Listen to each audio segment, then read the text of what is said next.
안녕하세요. 마음숲 심리코칭 김지연입니다. 그동안 제가 공부일기 학습코칭법에 대해서 영상으로 좀 말씀을 드렸어요. 그랬더니 많은 분들이 이걸 우리 아이에게 쓰게 하면 어떨까요? 이런 문의도 받았고요. 궁금한 점이 있는데 어떻게 접근하면 될까요? 이런 질문도 좀 받았습니다. 그래서 오늘은 공부일기 학습코칭법으로 어떻게 초등학교 2학년짜리가 코칭을 받고 있는지를 실제로 보여드리려고 이 영상을 지금 준비했습니다. 지금 보여드리는 공부일기는 초등학교 2학년 남학생 공부일기입니다. 이건 어머님께 허락을 받고 실명을 공개해도 된다라는 동의를 받고 지금 이 영상을 찍습니다. 초등학교 2학년 박서준 군의 공부일기입니다. 이 공부일기를 처음 시작한 건 2022년도 12월 16일입니다.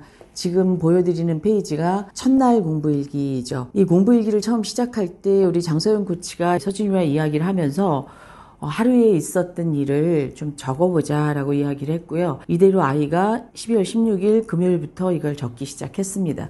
이걸 적은 이유는 어머님의 고민이 아이가 자꾸 해야 되는 숙제들을 뒤로 미루고 하지 않아요. 이 문제를 어떻게 해결할 수 있을까요? 라는 질문을 하셨고요. 그게 가장 큰 스트레스셨어요. 그러다 보니까 아이랑 자꾸 싸우는 일이 있었고 이 불편한 감정이 자꾸 여운이 남으니까 아이에게 잔소리하고 소리 지르게 된다 이렇게 고민을 얘기하셨죠.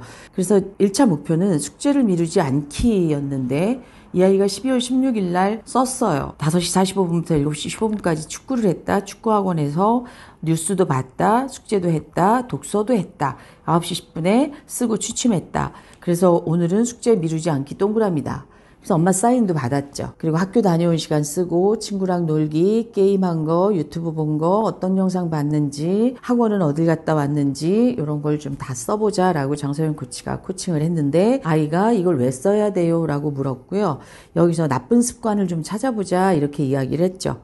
그래서 숙제 왜 미루니? 물어봤더니 오늘은 좀 힘들어서 미뤘어요. 힘들면 미뤄요. 이렇게 얘기를 했어요, 아이가. 그래서 이걸 매일 스스로 좀 체크해보자. 이렇게 시작했습니다. 12월 17일 날 이 아이 공부일기를 보면 이제 공부일기가 아예 쓰여져 있지 않아요. 숙제 미루지 않기는 세모표가 돼 있죠.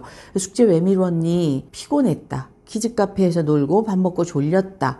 놀고 나서 쉬느냐 숙제하느냐 이러는데 자꾸 쉬게 된다. 숙제하고 놀아야 되겠다. 이렇게 진행이 됐죠. 12월 18일 공부일기도 특별한 게 없어요. 다만 숙제를 미루지 않아서 본인이 오늘의 무드, 오늘의 기분이 10점 만점에 10점이다 이렇게 했습니다. 그냥 이렇게 지지부진하게 넘어가죠. 자, 그런데 12월 20날 아이가 이런 질문을 했어요. 왜 코칭일기 써야 돼요? 라고 물었고요. 이걸 작성하는 이유를 시간 어디에 어떻게 사용하고 있는지 확인하려고 하는 거야. 생활과 학습, 취미 밸런스가 잘 맞는지 확인하려는 거야. 내가 지금 어디에 있는지 알아야 되거든. 그래야 조절이 되는 거야. 라고 이야기했어요.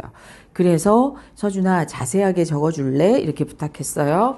그래서 이제 2022년도 12월 22일 이날 아이는 10점 만점에 본인의 기분을 5점이라고 표기했고요. 숙제 미루지 않기 세모표를 했어요. 그래서 왜 5점일까? 그 이유가 뭐야? 서준이 기분 어땠니? 그랬더니 이렇게 얘기해요. 살짝 아쉽다. 왜 아쉬워? 잘할 수 있었는데 못했어요. 지금 기분은 어때? 앞으로 잘하고 싶다. 그리고 앞으로 잘할 거다. 이런 생각이 들어요. 이렇게 얘기했죠.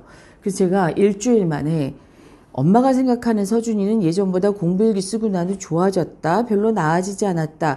이거 엄마한테 여쭤보고 올래? 그랬더니 그 다음 주에 와서 이 아이가 좋아졌대요 해서 다시 넘어와서 표시한 게 엄마는 이걸 쓰고 나서부터 제가 좋아졌다고 얘기했어요. 이렇게 얘기했어요.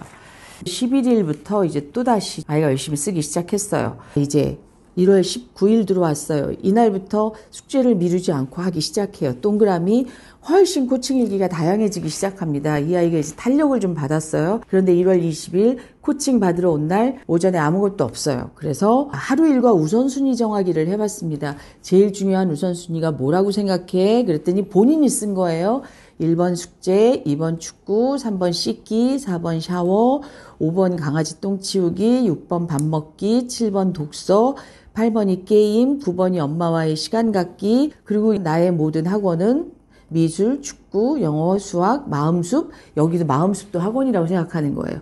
그래서 제가 꼭 해야 하는 거와 안 해도 되는 건 뭐가 있을까라고 물었어요. 쭉 썼어요. 공부일기, 밥 먹기, 축구, 강아지 똥 치우기, 안 해도 되는 건 게임이다라고 본인이 쓴 거예요. 자, 이제 메타인지가 조금 되기 시작합니다.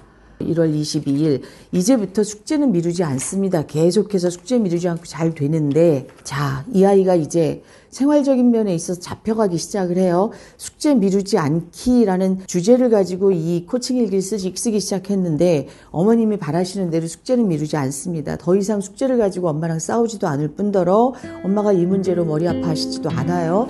이제부터 뭐를 하기 시작했냐면, 제가